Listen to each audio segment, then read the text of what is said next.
Welcome to the Daily Reminder Network.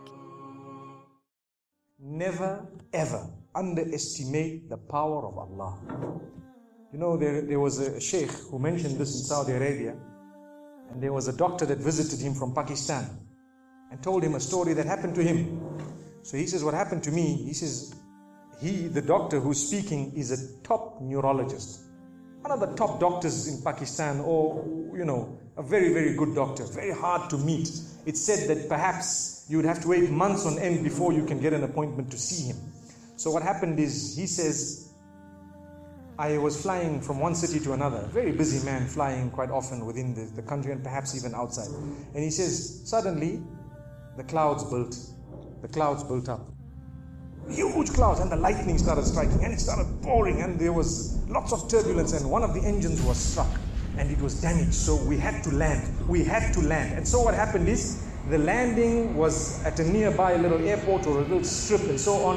And when they landed there, it was a remote area. How are you going to repair this aircraft? A few people who were on it, it was a small plane, they were, quite surprised because they landed it in such a remote place. No one's there to repair it. They would have to wait, definitely. So the doctor asks the captain or the pilot that, you know what, how long are you going to be? He says, no, we're going to be quite long. Well, I need to get to that area. Look, he says, it's just a 3-hour drive by vehicle. So why don't you just go by road? And you can go there and get there. He says, okay, good idea, because this is going to take long. So he decides to go on one of the tri-shows, in Pakistan, one of the areas, wherever it was, and he jumped in. And as they started progressing, the clouds built again. And the lightning was striking, and the rain started pouring. And it was pouring so much that their vehicle could not move much more because of the mud and because of everything else. And so it was quite an open area with a bit of farmland. And after a while, they realized, look, we're not getting anywhere. There's a little house here. Why don't we just go there? We can read our salah. Perhaps we can, see, have a bit of a meal or whatever else. And they decided to knock the door. Strange people, strange land, far off, out in the rurals. And so he knocks the door, and he's got his little bag and everything, and he walks in. An old lady happened to answer the door after a while, and they spoke to her saying, look, this is what has happened, and we're going from so-and-so to so-and-so, and we just want a place, we want to read salah and so on. And she said, no problem, you can come in. She had a little musalla, a little sajjada, and she had a little baby on the side, or not a baby, but a child. And the child, every little while, she's actually checking on the child, and she's sitting on that musalla, making dua and reading her own salah. These people fulfilled their salah, did whatever they had to. And when they were about to leave, they spoke to the old lady saying, thank you very much, jazakumullah khair, and so on. And, we're going, what's happening to this child, So the woman says, look, the child is an orphan. And the child is unwell, not well at all, very sick. And we've been to all the doctors around. And subhanallah, I'm the grandmother of this child.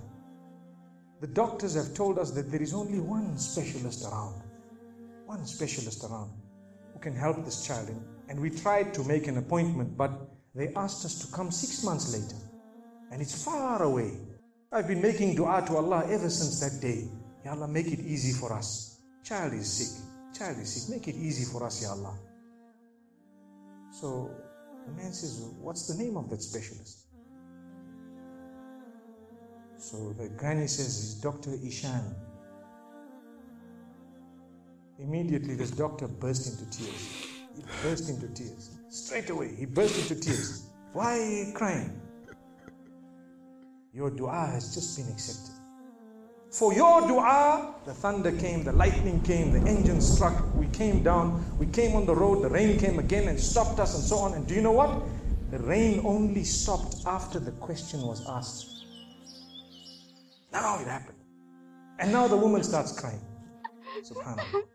And the doctor himself is telling the story, saying, that was me. It happened to me, he says. And he says, I learned that Allah's armies are beyond limits. Allah uses whatever He wants to get what He wants done. It's over. Where in the wildest of the dreams of this person would they have felt or believed that the top man, whom it is semi-impossible to see without big appointments, would actually be driven all the way to the door, knock the door, come in here, read some salah, and they would have to serve the child here. amazing. Wallahi, it brings tears to the eyes. But the reason I share it with you, every one of us has needs for Allah subhanahu wa ta'ala. Just keep calling. Just have yaqeen. Have conviction. If it is meant, it will definitely come in your direction. You know, we use the term by hook or crook, but I don't want to use that today. I want to tell you, by the mercy and power of Allah subhanahu wa ta'ala, it will happen, it will come to pass. May Allah subhanahu wa ta'ala bless us. May He open our doors. May He grant us all shifa. And may He make us firm believers that for Him, nothing is impossible.